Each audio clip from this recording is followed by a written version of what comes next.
Class 6 बसंत भाग 1 नादान दोस्त पार्ट 3। यह मुंशी प्रेमचंद जी का लेख है। इसके लेखक मुंशी प्रेमचंद जी हैं।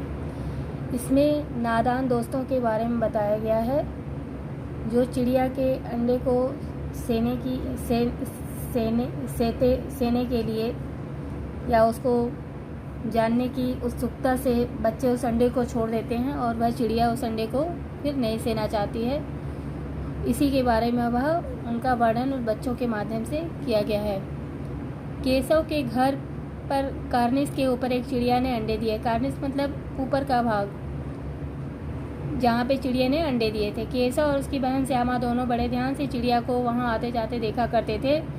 सवेरे दोनों आँख मलते कार्निस के सामने पहुँच जाते और चिड़िया दोनों को वहाँ बैठा पाते। उनको देखने में बच्चों को ना मालूम क्या मज़ा आता। दूध और जलेबी की सुध भी न रहती। दोनों आते जाते सुबह शाम ऊपर की तरफ देखते जाते। इस तरह 3-4 दिन गुजर गए। दोनों बच्चों की जिज्ञासा दिन प्रतिदिन बढ़ती गई कि ये क्या खाएंगे, कैसे रहेंगे इत्यादि। खाने का इंतज़ाम किया, पानी इत्यादि का इंतज़ाम किया, छत पर उनको धूप ना लगे इसका इंतज़ाम इत्यादि सब कर देते हैं।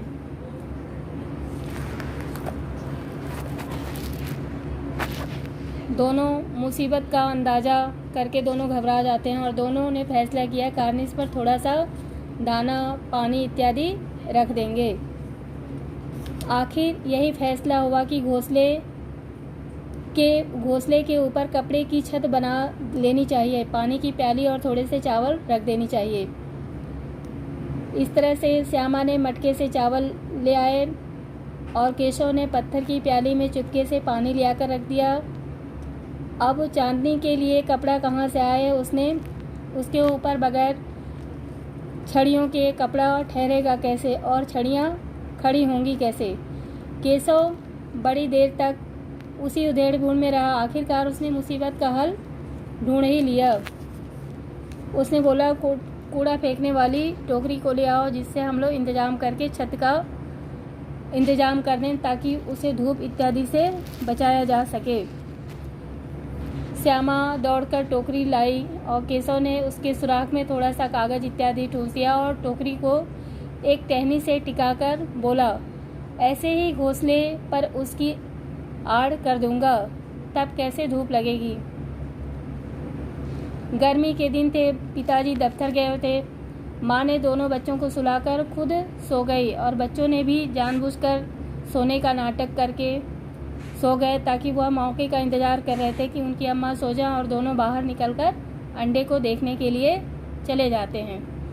और दोपहर भर वह अंडों के इंतज़ाम करने में लग जाते हैं। स्टूल लाते हैं, ऊपर चढ़कर अंडे को उससे बचाते हैं, धूप गर्मी इत्यादि से बचाने का इंतज़ाम करने लगते हैं।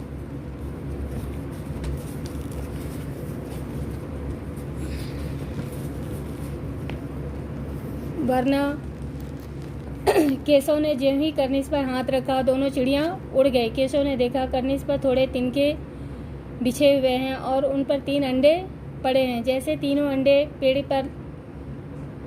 पेड़ों पर देखे थे वैसे कोई घोंसला नहीं है। श्यामा ने नीचे से पूछा, कै बच्चे हैं भैया। केशव ने बताया 3 अंडे हैं, अभी बच्चे नहीं निकले हैं। श्यामा, जरा हमें भी दिखा दो भैया। केशव, दिखा दूंगा, पहले चिथड़े ले आ। और बेचारी गई, एक कपड़े का टुकड़े लेकर आती है और अंडा वह चिड़ियों के बच्चों के लिए गद्दा बनाने के लिए वह कपड़े ले आकर दे देती है, जिससे केशव उन पर बच्चों को रख देता है। श्यामा प्याली और चावल भी लाई। केशव ने टोकरी के नीचे दोनों चीज़ें रख दी और आहिस्ता से उतर आया। श्यामा के बहुत कहने पर उसने उसको ऊपर नहीं चढ़ने दिया कि नहीं तू गिर जाएगी। दोनों चिड़िया बार बार कर्निस पर आती और बगैर बैठे ही उड़ जाती थी। केशव ने सोचा, हम लोग के डर से नहीं बैठती। इस प्रकार वह दोनों स्टूल उठाकर कमरे में चौकी जहाँ लगी थी वहाँ रख दिया। श्यामा ने आंखों में आंसू भरकर कहा, तुमने मुझे नहीं दिखाया, मैं अम्मा से कह दूंगी। अम्मा सो रही थी। अम्मा की आंख खुलती है। उसने डांटा दोनों को, तुम लोग डांट टपल कर फिर कमरे में बंद कर दिया, तुम लोग कैसे बाहर निकल गए इत्यादि। अब धीरे धीरे उन्हें पंखा झलने लगी। अभी सिर्फ 2 बजे थे। बाहर तेज लू चल रही थी। अब दोनों बच्चों को नींद आ गई थी। फिर उसके बाद क्या होता है, 4 बजे एकाएक श्यामा की नींद खुली। किवाड़ खुले हुए थे। दोनों दौड़कर कार्निस के पास गए और केशव घबराकर उठा और दौड़ा हुआ बाहर आया तो क्या देखता है कि तीनों अंडे नीचे टूटे पड़े हैं और उनमें से कोई चीज़ बाहर निकल आई है। पानी की प्याली भी एक तरफ टूटी पड़ी है। उसके चेहरे का रंग उड़ गया। सहमी हुई आंखों से जमीन की तरफ देखने लगा। केशव ने पूछा, बच्चे कहाँ उड़ गए भैया? केशव ने करुण स्वर में कहा, अंडे तो फूट गए, अब क्या होगा? माँ के पास जाते हैं। माँ ने कहा, तुम लोगों ने अंडे को छू दिया होगा, इसलिए वह अंडे चिड़िया नहीं छुएगी। अब तुम्हारे सर पर पाप चढ़ेगा। श्यामा ने डरते डरते पूछा, तो क्या चिड़िया ने अंडे गिरा दिए? अम्मा जी ने।